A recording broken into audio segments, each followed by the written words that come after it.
Personality की बहुत सारे साइकोलॉजिस्ट ने अलग अलग डेफिनेशंस दी है, लेकिन किसी को भी यूनिवर्सल एक्सेप्टेंस नहीं मिली है।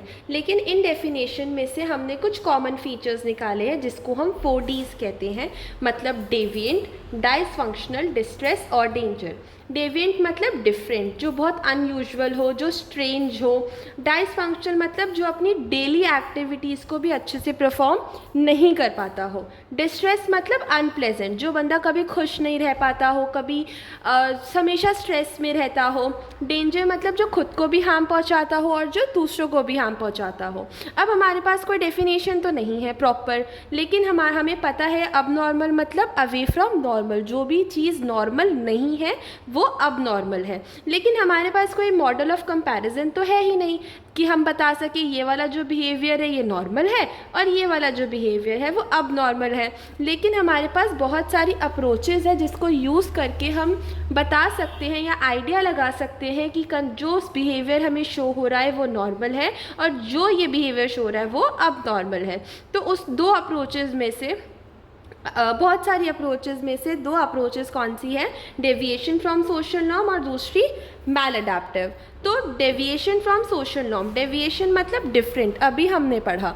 तो डेविएशन मतलब डिफरेंट, सोशल नॉर्म्स मतलब सोसाइटी के बनाए हुए नॉर्म्स, सोसाइटी के बनाए हुए रूल्स।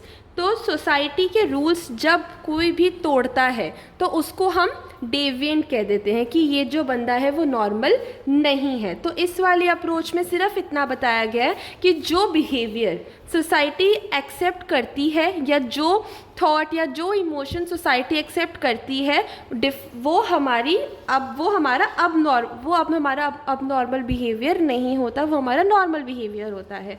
तो इट हेडिंग शोज कि डिफरेंट फ्रॉम सोसाइटी के मैनी साइकोलॉजिस्ट स्टेट अब normality behaviour is just label उस बिहेवियर के लिए जो सोसाइटी ने एक्सेप्ट नहीं करा। तुम्हें ये डायग्राम दिख रहा है, इसमें एक इंडिविजुअल है, इसके ऊपर बस हमने टैग लगा दिया है कि इसने जो बिहेवियर शो करा है वो अब नॉर्मल है। तो जो बिहेवियर सोसाइटी एक्सेप्ट नहीं करती है वो एक लेबल अब नॉर्मल का उस बिहेवियर पे स्टिक हो जाता है। बिहेवियर होते हैं, थॉट्स होते हैं और जो इमोशंस होते हैं जो डिफरेंट होते हैं सोसाइटी के आइडिया से, उसको हम अब नॉर्मल कहते हैं। हर सोसाइटी के कुछ नॉर्म्स होते हैं, कुछ लिखे हुए और कुछ बोले हुए, सिर्फ जो लिखे हुए नहीं होते हैं। तो कुछ नॉर्म्स होते हैं जो स्टेटेड होते हैं और अनस्टेटेड होते हैं, जिसकी हेल्प से सोसाइटी फंक्शन करती है। लेकिन जो बिहेवियर, थॉट्स, इमोशंस जो इन नॉर्म्स को तोड़ देते हैं, जो सोसाइटी ने बनाए हैं, उस बिहेवियर को हम अब नॉर्मल कह देते हैं। सोसाइटी के जो नॉर्म्स होते हैं, जो सोसाइटी के नॉर्म्स होते हैं वो उसके कल्चर से निकलते हैं, जैसे कि हिस्ट्री, वैल्यूज़, उसकी टेक्नोलॉजी कैसी है, वो जो सोसाइटी है वो कितनी एडवांस है, उसकी हिस्ट्री कैसी है, पहले के लोग कैसे रहते थे, अब कैसे रहते हैं, उनकी वैल्यूज़ क्या है, वो किन चीज़ों में मानते हैं, अग्रेसिव में मानते हैं, कॉपरेशन में मानते हैं या कॉम्पिटिशन में मानते हैं। जो सोसाइटी कॉम्पिटिटिव वैल्यू में बिलीव करती है, उस सोसाइटी के बच्चे अगर अग्रेसिव बिहेवियर दिखाते हैं तो जो पेरेंट्स है वो उस चीज़ को एक्सेप्ट करते हैं, जैसे कि यूएसए में होता है। लेकिन सोसाइटी जैसे कि इंडिया में है उसमें कोऑपरेटिव को ज़्यादा माना जाता है, इसीलिए अगर इस सोसाइटी के बच्चे अग्रेसिव बिहेवियर दिखाते हैं, इट मीन्स कि वो सोसाइटी एक्सेप्ट नहीं करती है और उस चीज़ को अब नॉर्मल कह देती है। ठीक है, तो मान लो सोसाइटी ए है, उसकी सोसाइटी ए के अंदर सब कॉम्पिटिटिव वैल्यू है, तो कॉम्पिटिटिव वैल्यू के साथ अगर बच्चे तुम्हारे अग्रेसिव होंगे तो वो बिहेवियर नॉर्मल है। लेकिन सेम अगर किसी सोसाइटी की वैल्यू कॉपरेशन है, कोऑपरेटिव है कि तुम्हें सबके साथ कोऑपरेट करके चलना है, तो अगर ऐसे सोसाइटी के बच्चे अग्रेसिवनेस दिखाएंगे तो वो जो पेरेंट्स है या फिर सोसाइटी है वो एक्सेप्ट नहीं करेगी। उसके बाद जो सोसाइटी की जो वैल्यूज़ होती है वो चेंज होती रहती है। फॉर एग्जांपल पहले के टाइम पे इंडिया की जो सोसाइटी थी वो ऐसी थी कि हाँ अग्रेसिवनेस नहीं होनी चाहिए। लेकिन आज के टाइम पे कंपटीशन इंक्रीज हो गया, तो हमारी सोसाइटी कैसी बन गई, कॉम्पिटिटिव बन गई, जिसकी वजह से अगर बच्चे, छोटे छोटे बच्चे भी अग्रेसिव होते हैं तो पेरेंट्स उसकी बात को मानते हैं और उसको नॉर्मल कंसिडर करते हैं। तो जैसे जैसे सोसाइटी की वैल्यूज़ चेंज होती है वैसे वैसे अब नॉर्मैलिटी की डेफिनेशन भी चेंज होती है। शायद इसी वजह से हमारे पास कोई भी अब नॉर्मैलिटी की फिक्स डेफिनेशन नहीं है।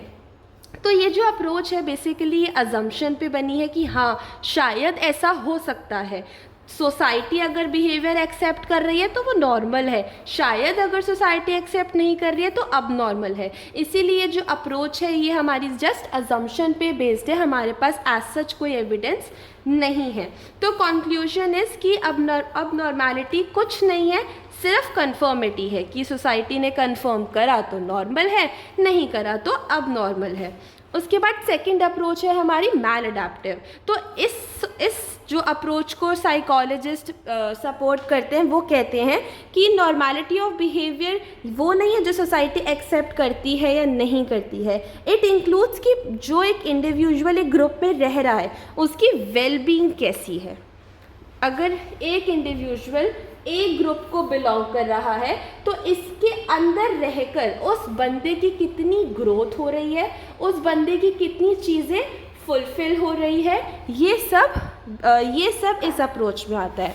जैसे कि वेलबींग सिर्फ ये नहीं है कि तुम्हें मेंटेनेंस मिल रहा है, तुम्हें सर्वाइव कर रहे हो बेसिक नहीं। Wellbeing also includes the growth and fulfilment, कि उस सोसाइटी में रह के उस ग्रुप ऑफ पीपल के साथ रह के तुम्हारी कितनी ग्रोथ हो रही है और तुम्हारी कितनी फुलफिलमेंट हो रही है मेंटेनेंस और सर्वाइवल के साथ साथ। तो इस क्राइटेरिया के अकॉर्डिंग कन्फर्मिंग बिहेवियर मैलअडैप्टिव तब बनता है जब हम कोई बिहेवियर शो कर रहे हैं और वो हिंडर कर रहा है हमारी ग्रोथ को रोक रहा है। फॉर एग्ज़ाम्पल, अगर एक बच्चा है, उसको क्लास में क्वेश्चन पूछना है, उसको डाउट है, लेकिन वो बच्चा नहीं पूछ रहा है, वो चुप है, इट मीन्स उसने ऐसा बिहेवियर शो करा जिसकी वजह से उसकी जो ग्रोथ थी वो हिंडर हुई। अब हिंडर कैसी हुई, उसने क्वेश्चन नहीं पूछा, मतलब उसके मन में डाउट है, वो कंसेप्ट उसको क्लियर नहीं हुआ है।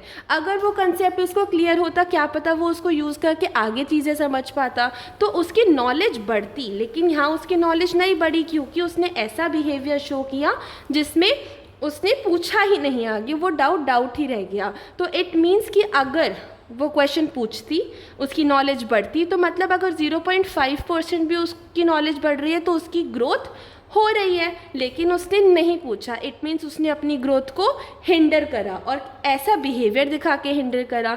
तो ये अप्रोच बोलती है कि वो बिहेवियर मैलअडैप्टिव है जो तुम्हारी ग्रोथ रोकता है।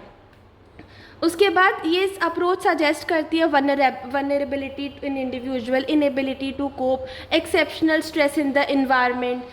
उसके बाद जो आज हमारी जो सोसाइटी है वो साइकोलॉजिकल डिसऑर्डर को इग्नोर करती है, उसको सुपरस्टिशन समझती है, इस चीज़ से डरती है, ठीक है। और जो साइकोलॉजिकल डिसऑर्डर है उसको ऐसे देखती है कि ये कोई शर्म की बात है। तो बेसिकली एक स्टिग्मा हमने अटैच कर दिया है अपनी मेंटल इलनेस से। तो लोग जो है वो हेसिटेट करते हैं और वो साइकोलॉजिस्ट के पास नहीं जाते हैं। ये वाली जो अप्रोच थी उसके 5 ही पॉइंट्स है यहाँ तक। ये जो था वो एडिशनल नॉलेज थी और 1 मार्कर्स में बेसिकली ये आता है।